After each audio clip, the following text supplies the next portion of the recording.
take your seats. Honorable members.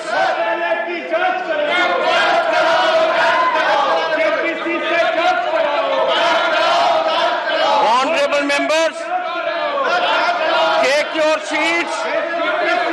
I will be called upon to name you. I will be called upon to name you. Take your seats. Take your seats. Honorable Prime Minister.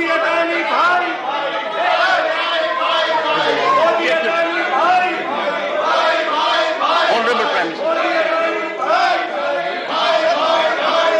Nothing will go on record except the Honorable Prime Minister's address. आदरणीय सभापति जी, मैं उन सभी सदस्यों का भी आभार व्यक्त करता हूं जिन्होंने इस चर्चा में भाग लिया। अपनी कल्पना के अनुसार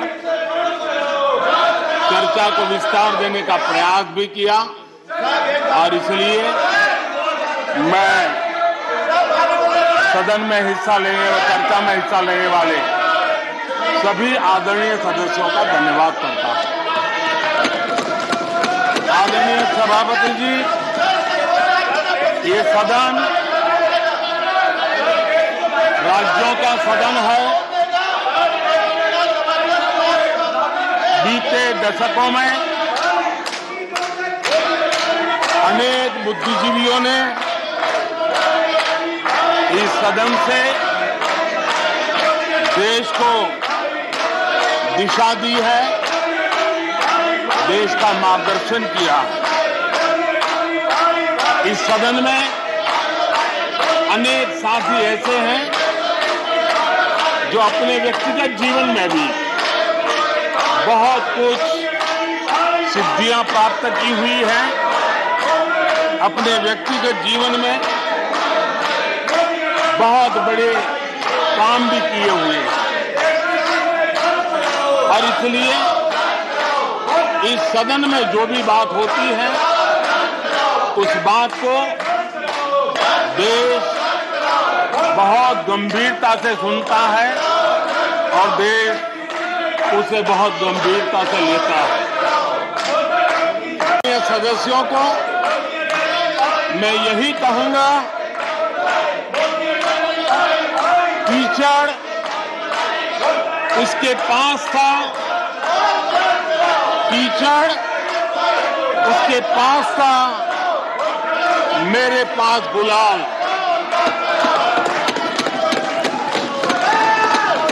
कीचड़ उसके पास था, मेरे पास गुलाल।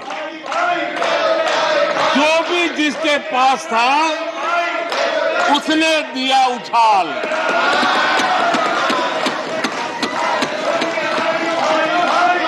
और अच्छा ही है,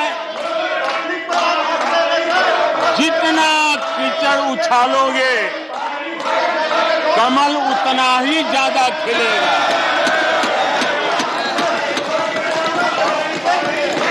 और इसलिए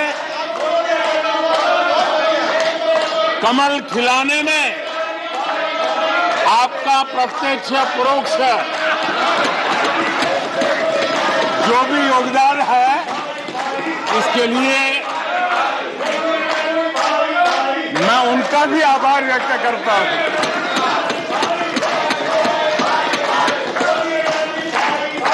आदरणीय सभापति जी, कल विपक्ष के हमारे वरिष्ठ साथी आदरणीय खड़गे जी ने कहा कि हमने 60 साल में मजबूत बुनियाद बना रहे, ऐसा कल आपने कहा। और उनकी शिकायत थी कि बुनियाद तो हमने बनाई और क्रेडिट मोदी ले रहा है। लेकिन आदरणीय सभापति जी, 2014 में आकर के जब मैंने बारीकी से चीजों को बड़ी गहराई से देखने का प्रयास किया, फर्स्ट हैंड इंफॉर्मेशन लेने का प्रयास किया, तो मुझे नजर आया कि 60 साल कांग्रेस के परिवार ने, हो सकता है उनका इरादा मजबूत नींव बनाने का हो, मैं उस पर कोई टिप्पणी करना नहीं चाहता, लेकिन 2014 के बाद आकर के मैंने देखा कि उन्होंने गड्ढे ही गड्ढे कर दिए थे। उनका इरादा नींव का होगा, लेकिन उन्होंने गड्ढे ही गड्ढे कर दिए थे। और आदरणीय सभापति जी, जब वो गड्ढे खोद रहे थे,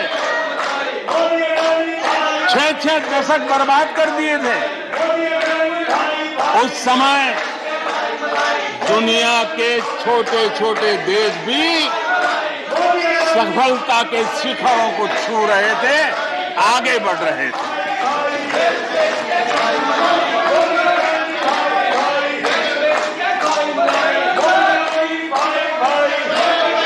आदरणीय सभापति जी,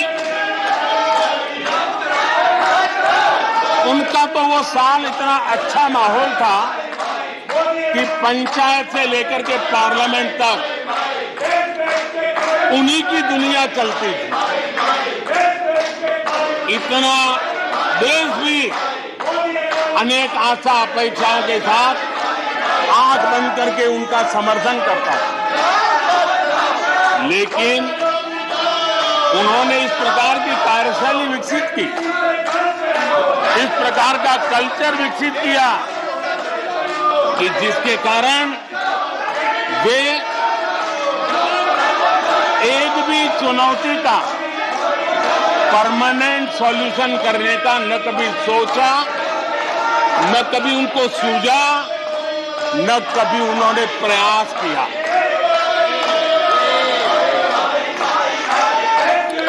वे बहुत हो हल्ला हो जाता था तो चीजों को छू लेते थे, टोकनिज्म कर लेते थे और फिर आगे चले जाते थे। समस्याओं का समाधान करना ये उनका दायित्व था। देश की जनता समस्याओं से जूझ रही थी, देश की जनता देख रही थी कि समस्या का समाधान कितना बड़ा लाभ कर सकता है, लेकिन उनकी प्रायोरिटीज अलग थी, उनके इरादे अलग थे और उसके कारण किसी भी बात का परमानेंट सॉल्यूशन का प्रयास नहीं किया। आदरणीय सभापति जी, हमारी सरकार की पहचान जो बनी है वो हमारे पुरुषार्थ के कारण बनी है। एक के बाद उठाए गए कदमों के कारण बनी हुई, और आज हम परमानेंट सॉल्यूशन की दिशा में आगे बढ़ते रहे हैं। हम एक एक विषय को छू करके भागने वाले लोग नहीं, लेकिन देश की मूलभूत आवश्यकताओं को परमानेंट सॉल्यूशन पर बल देते हुए हम आगे बढ़ रहे हैं। आदरणीय सभापति जी, अगर मैं पानी का ही उदाहरण लूं तो वो जमाना था कि किसी गांव में एक हैंडपंप लगा दिया तो हफ्ते भर उसका उत्सव मनाया जाता था और उस टोकनिज्म से पानी का काम किया करके गाड़ी चलाई जाती थी। कल यहाँ गुजरात का जिक्र कर रहे थे, आप हैरान होंगे, सबसे ज्यादा सीटों से जीतने का उनका जो गौरव था, वैसे एक मुख्यमंत्री एक शहर में पानी की टंकी का उद्घाटन करने गए थे और वो फ्रंट पेज पर हेडलाइन न्यूज था। यानी समस्याओं का टोकनिज्म क्या होता है, कैसे टाला जाता है, ये कल्चर देश ने देखा है। हमने भी पानी की समस्या को सुलझाने के लिए रास्ते अपनाए। हमने जल संरक्षण, जल सिंचन हर पहलू पर ध्यान दिया। हमने कैच द रेन अभियान से जनता को जोड़ा। इतना ही नहीं, आजादी के पहले से अब तक हम सरकार में आने तब तक सिर्फ 3 करोड़ घरों तक नल से जल मिलता था। आदरणीय सभापति जी, पिछले 3-4 साल में आज 11 करोड़ घरों को नल से जल मिल रहा है। भारत पानी की समस्या जो हर परिवार की समस्या होती है, जीवन में उसके बिना चल नहीं सकता, और भविष्य के संभावनाओं को भी देखते हुए हमने उसके समाधान के रास्ते चुने। आदरणीय सभापति जी, मैं एक और विषय पर भी जाना चाहता हूं। Empowerment of common people. बैंकों का राष्ट्रीयकरण हुआ था, इस बात से हुआ था कि गरीबों को बैंकों का अधिकार मिले, ऐसी बहानेबाजी की गई थी।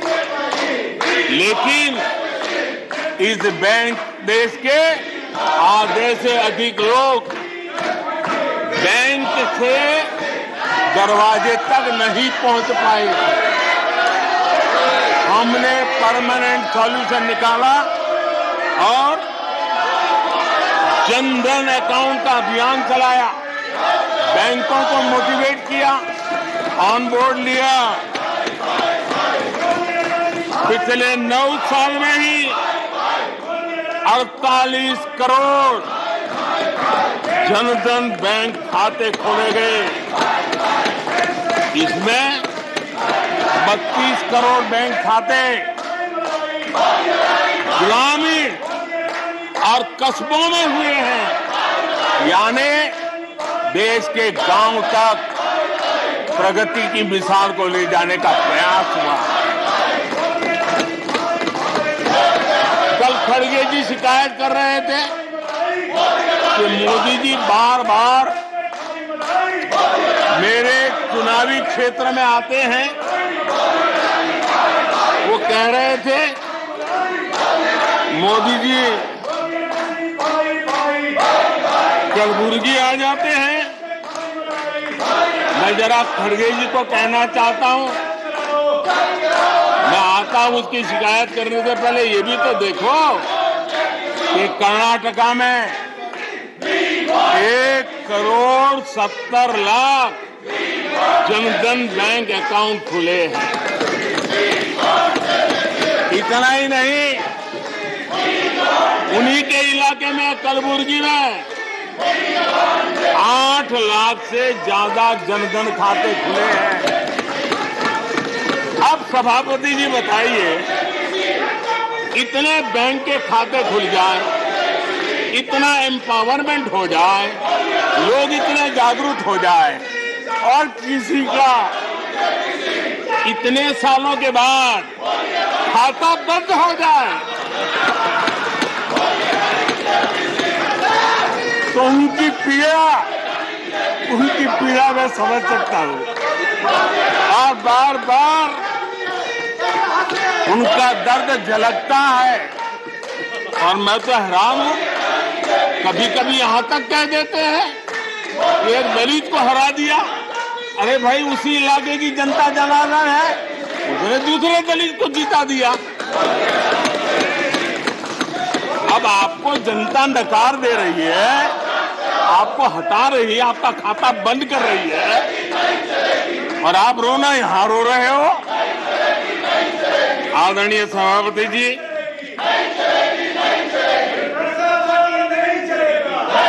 जनधन, आधार, मोबाइल, ये जो त्रिशक्ति है, और उसने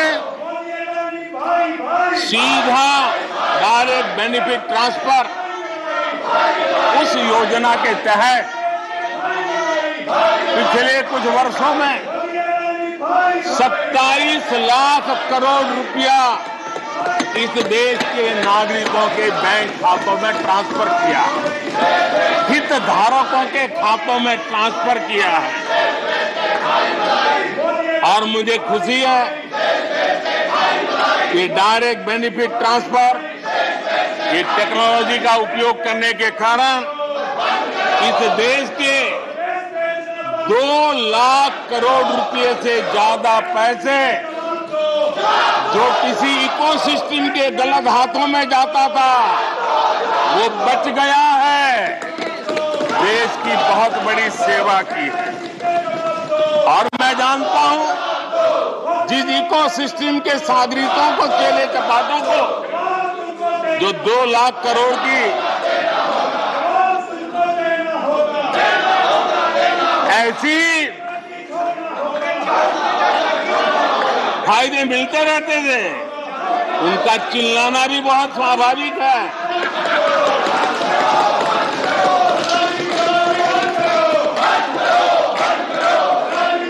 आदरणीय सभापति जी, हमारे देश में पहले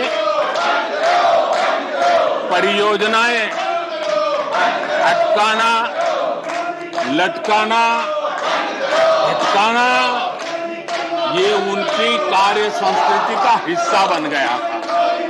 यही उनका कार्य करने का तरीका बन गया था। ईमानदार टैक्स पेयर की गाढ़ी कमाई, उसका नुकसान होता था। हमने टेक्नोलॉजी का प्लेटफॉर्म तैयार किया, पीएम गति शक्ति मास्टर प्लान लेकर के आए और 1600 लेयर में डेटा के माध्यम से इंफ्रास्ट्रक्चर को, प्रोजेक्ट्स को गति देने का काम हो रहा है। जो योजनाएं बनाने में महीनों लग जाते थे, वो आज सप्ताहों के भीतर भीतर उसको आगे बढ़ा दिया जाता है, क्योंकि आधुनिक भारत के निर्माण के लिए इंफ्रास्ट्रक्चर का महत्व हम भली भांति समझते हैं, स्केल का भी महत्व समझते हैं, स्पीड का भी महत्व समझते हैं और टेक्नोलॉजी के माध्यम से परमानेंट सॉल्यूशन और परमानेंट एस्पिरेशन का एड्रेस करने का प्रयास आदरणीय सभापति जी हम कर रहे हैं। आदरणीय सभापति जी, कोई भी जब सरकार में आता है तो देश के लिए कुछ करने के वादे करके आता है, जनता का कुछ भला करने के वादे करके आता है, लेकिन सिर्फ भावनाएं व्यक्त करने से बात बनती नहीं है। आप कह दें कि हम ऐसा चाहते हैं, हम ऐसा चाहते हैं, जैसे कभी कहा जाता था गरीबी हटाओ, 4 दशक हो गए हैं, हुआ कुछ नहीं। इसलिए विकास की गति क्या है, विकास की नीयत क्या है, विकास की दिशा क्या है, विकास का प्रयास क्या है, परिणाम क्या है, ये बहुत मायने रखता है। सिर्फ आप कहते रहे कि हम भी कुछ करते थे, इतने से बात बनती नहीं है। आदरणीय सभापति जी, जबकि हम जनता को उनकी प्राथमिकताओं के आधार पर, उनकी आवश्यकताओं, और जब जनता की इतनी बड़ी आवश्यकताओं के लिए मेहनत करते हैं तो हम पर दबाव भी बढ़ता है, हमें मेहनत भी ज्यादा करनी पड़ती है, हमें परिश्रम भी ज्यादा करना पड़ता है। लेकिन हमने, जैसे महात्मा गांधी जी कहते थे, श्रेय और प्रेय, हमने श्रेय का रास्ता चुना है, प्रिय लग जाए आराम कर लें, वो रास्ता हमने नहीं चुना है। मेहनत करनी पड़ेगी तो करेंगे, दिन रात खपाना पड़ेगा तो खपाएंगे, लेकिन जनता जनार्दन के एस्पिरेशन को चोट नहीं पहुंचने देंगे और उसके एस्पिरेशन सिद्धियों में परिवर्तित हो जाए और देश विकास की यात्रा को पार करे, इसके लिए हम काम करते रहेंगे। इन सपनों को लेकर के चलने वाले हम लोग हैं और हमने वो करके दिखाया। आदरणीय सभापति जी, अब आप देखिए, देश आजाद हुआ तब से 2014 तक 14 करोड़ एलपीजी कनेक्शन थे और लोगों की मांग भी थी। लोग सांसदों के पास जाते थे कि हमें एलपीजी कनेक्शन मिल जाए और उस समय 14 करोड़ घरों में था, डिमांड भी कम थी, प्रेशर भी कम था, आपको गैस लाने के लिए खर्चा भी नहीं करना पड़ता था, आपको गैस पहुंचाने के लिए व्यवस्था, आप भी मजे में चलती थी गाड़ी, काम होता नहीं था, लोग इंतजार करते रहते थे। लेकिन हमने सामने से होकर के तय किया कि हर घर को एलपीजी कनेक्शन देंगे। हमें मालूम था कि हम कर रहे हैं, हमें मेहनत करनी पड़ेगी, हमें मालूम था हमें धन खर्च करना पड़ेगा, हमें मालूम था हमें दुनिया भर से गैस लाना पड़ेगा। ये सब दबाव की संभावना जानने के बावजूद भी हमारी प्राथमिकता मेरे देश का नागरिक था, हमारी प्राथमिकता हमारे देश के सामान्य लोग थे और इसलिए हमने 32 करोड़ से ज्यादा परिवारों के पास गैस कनेक्शन पहुंचाए। नया इंफ्रास्ट्रक्चर खड़ा करना पड़ा, धन खर्चना पड़ा।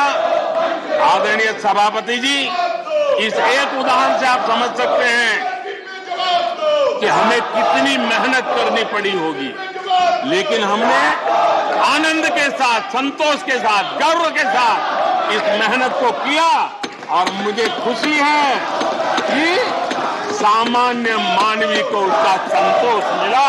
इससे बड़ा एक सरकार के लिए संतोष क्या हो सकता है। आदरणीय सभापति जी, आजादी के अनेक दशकों के बाद भी इस देश में 18,000 से ज्यादा गांव ऐसे थे जहां बिजली नहीं पहुंची थी और ये गांव अधिकतर हमारे आदिवासी बस्ती के गांव थे, हमारे पहाड़ों पर जिंदगी गुजारने वालों के लोगों के गांव थे, जनजातीय से गांव थे, नॉर्थ ईस्ट के गांव थे। लेकिन ये उनके चुनाव के हिसाब किताब में बैठता नहीं था, इसलिए इनकी प्रायोरिटी नहीं था। हम जानते थे ये कठिन काम इन्होंने छोड़ दिए हैं। हमने कहा हम तो मक्खन पे लकीर करने वाले नहीं, पत्थर पे लकीर करने वाले लोग हैं। हम इस चुनौती को भी उठाएंगे, हम इस चुनौती को भी उठाएंगे और हमने हर गांव में बिजली पहुंचाने का संकल्प उठाया।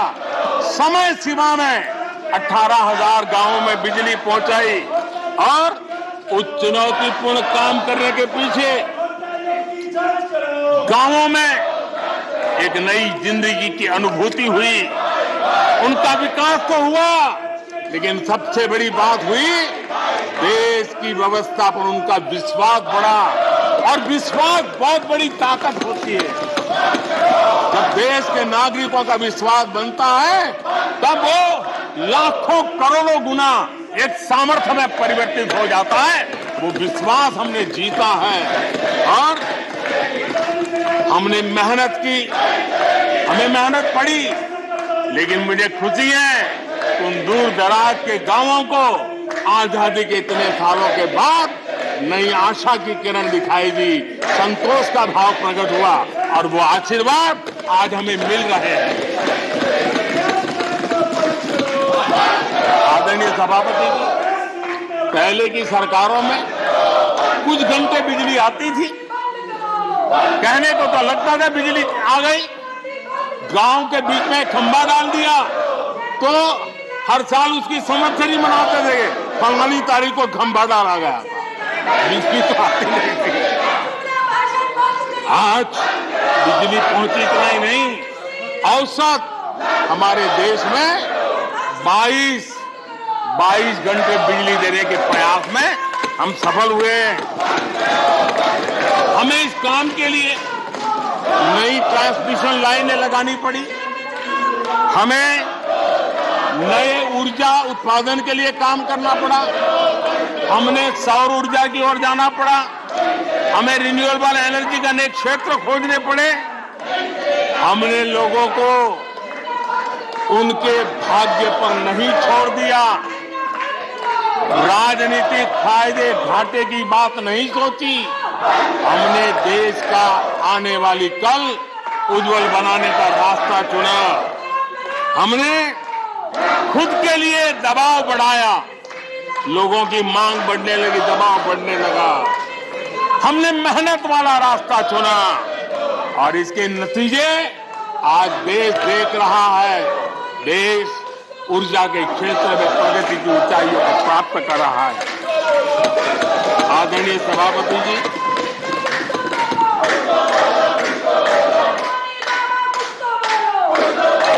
हमने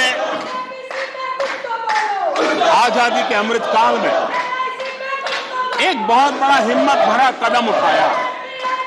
मैं जानता हूं यह आसान नहीं है, हमें बहुत मेहनत करनी पड़ेगी और वो रास्ता हमने चुना है सैचुरेशन का।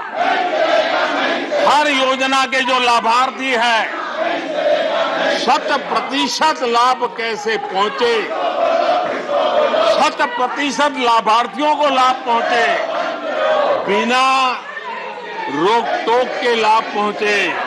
और मैं कहता हूं अगर सच्चा पंथ निरपेक्षता है तो यही है, सच्चा सेक्युलरिज्म है तो यही है।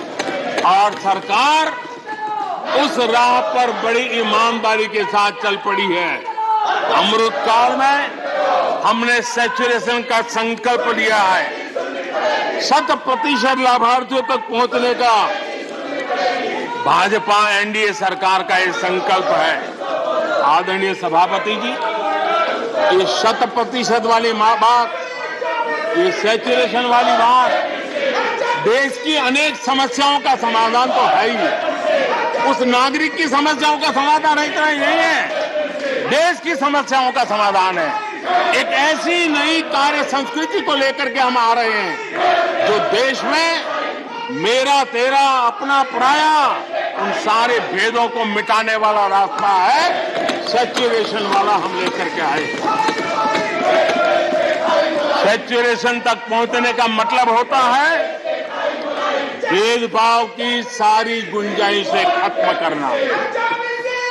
जब डिस्क्रिमिनेशन रहता है तब करप्शन को भी संभावना मिलती है। कोई कहेगा मुझे जल्दी दो, तो कहता है इतना दोगे तो दूंगा, लेकिन 100% जाना है तो उसको विश्वास होता है भले इस महीने मुझे नहीं पहुंचा, 3 महीने के बाद पहुंचेगा, लेकिन पहुंचेगा, विश्वास बढ़ता है। ये तुष्टीकरण की आशंकाओं को समाप्त कर देता है। फलानी जाति को मिलेगा, फलाने परिवार को मिलेगा, फलाने गांव को मिलेगा, फलानी बिरादरी को मिलेगा, फलाने पंथ संप्रदाय वालों को मिलेगा। ये सारी तुष्टीकरण की आशंकाओं को खत्म कर देता है। स्वार्थ के आधार पर लाभ पहुंचाने की प्रवृत्ति को पूरी तरह खत्म कर देता है और समाज के आखिरी व्यक्ति को, जो आखिरी पंक्ति में खड़ा हुआ व्यक्ति है और महात्मा गांधी जिसकी हमेशा वकालत करते थे, उसके अधिकारों की रक्षा इसके अंदर समाहित होती है और हम उसको सुनिश्चित करते हैं। और सबका साथ सबका विकास, ये मतलब यही है कि 100% उनके हकों को पहुंचाना। जब सरकार की मशीनरी का लक्ष्य हर पात्र व्यक्ति तक पहुंचने का हो तो भेदभाव पक्षपात टिक ही नहीं सकता। इसलिए हमारा ये 100% सेवा अभियान, सोशल जस्टिस, सामाजिक न्याय, इसका बहुत बड़ा सशक्त माध्यम है। यही सामाजिक न्याय की असली गारंटी है। यही सच्ची पंथ निरपेक्षता है। यही सच्चा सेकुलरिज्म है। हम देश को विकास का ये मॉडल दे रहे हैं जिसमें हितधारक सबको उनके हक मिले। देश हमारे साथ है। कांग्रेस को बार बार देश नकार रहा है, लेकिन कांग्रेस और उसके साथी अपनी साजिशों से बाज नहीं आते हैं और जनता ये देख भी रही है और उनको हर मौके पर सजा भी देती रही। आदरणीय सभापति जी, हमारे देश की आजादी में 1857 से लेकर के स्वतंत्र संग्राम का कोई भी दशक उठा लीजिए, हिंदुस्तान का कोई भी भूभाग उठा लीजिए, मेरे देश की आजादी की लड़ाई में मेरे देश के आदिवासियों का योगदान स्वर्णिम पुष्प से भरा पड़ा हुआ है। गर्व होता है देश को कि मेरे आदिवासी भाइयों ने आजादी के महात्म्य को समझा था, लेकिन दशकों तक मेरे आदिवासी भाई विकास से वंचित रहे और विश्वास का सेतु तो कभी बन ही नहीं पाया। आशंकाओं से भरी हुई व्यवस्था बनी और उन नौजवानों के मन में बार बार सरकारों के लिए सवाल उठते चले गए, लेकिन उन्होंने सही नियत से काम किया होता, नेक नियत से काम किया होता, आदिवासियों के कल्याण के प्रति समर्पण भाव से काम किया होता, तो आज 21वीं सदी के तीसरे दशक में मुझे इतनी मेहनत नहीं करनी पड़ती, लेकिन उन्होंने नहीं किया। अटल बिहारी वाजपेयी की सरकार थी, पहली बार इस देश में आदिवासियों के विकास के लिए अलग मंत्रालय बना, पहली बार आदिवासियों के कल्याण के लिए, भलाई के लिए, विकास के लिए अलग बजट की व्यवस्था हुई। आदरणीय सभापति जी, हमने 110 जिलों को आकांक्षी जिलों के रूप में आइडेंटिफाई किया, जो विकास में पीछे रह गए, सामाजिक न्याय जैसे महत्व का है, एवं भौगोलिक रूप से भी जो पीछे रह गए हैं उनको न्याय दिलाना उतना ही आवश्यक होता है। और इसलिए हमने 110 आकांक्षी जिले और 110 में आधे से अधिक वो इलाके हैं जहां बहुल जनसंख्या जनजातीय है, मेरे आदिवासी भाई बहन रहते हैं। 3 करोड़ से ज्यादा आदिवासी भाइयों को इसका सीधा लाभ मिला है, उनके जीवन में बदलाव आया है।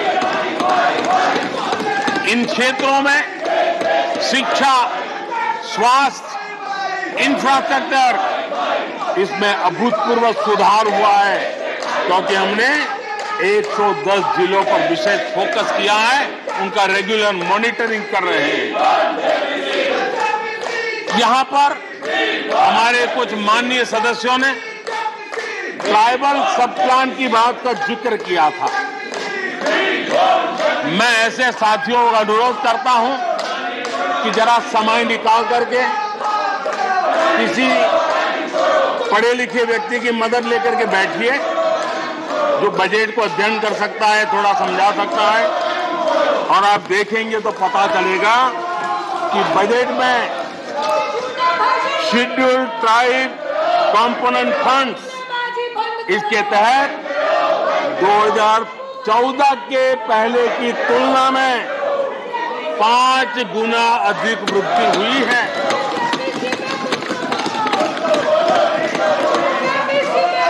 आदरणीय सभापति जी, 2014 के पहले जब उनकी सरकार थी, तब एलोकेशन 20-25 हजार करोड़ रुपए के आसपास रहता था। बहुत पुरानी बात नहीं है, सिर्फ 20-25 हजार करोड़ रुपए आज यहाँ आकर के गीत गा रहे हैं। हमने आकर के इस वर्ष 1,20,000 करोड़ का प्रावधान किया। हमने बीते 9 वर्षों में हमारे आदिवासी, हमारे जनजातीय भाई बहनों के उज्जवल भविष्य के लिए और बच्चों के उज्जवल भविष्य के लिए 500 नए एकलव्य मॉडल स्कूल स्वीकृत किए हैं और ये 4 गुना ज्यादा बढ़ोतरी है।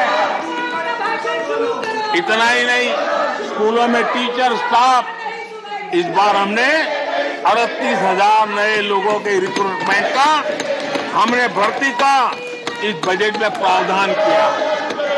आदिवासियों के कल्याण के लिए समर्पित हमारी सरकार ने, मैं जरा आपको फॉरेस्ट राइट एक्ट की बात की तरफ ले जाना चाहता हूं। आदरणीय सभापति जी, देश आजाद होने से लेकर हमारे आने से पहले 2014 के पहले आदिवासी परिवारों को 14 लाख जमीन के पट्टे दिए गए थे।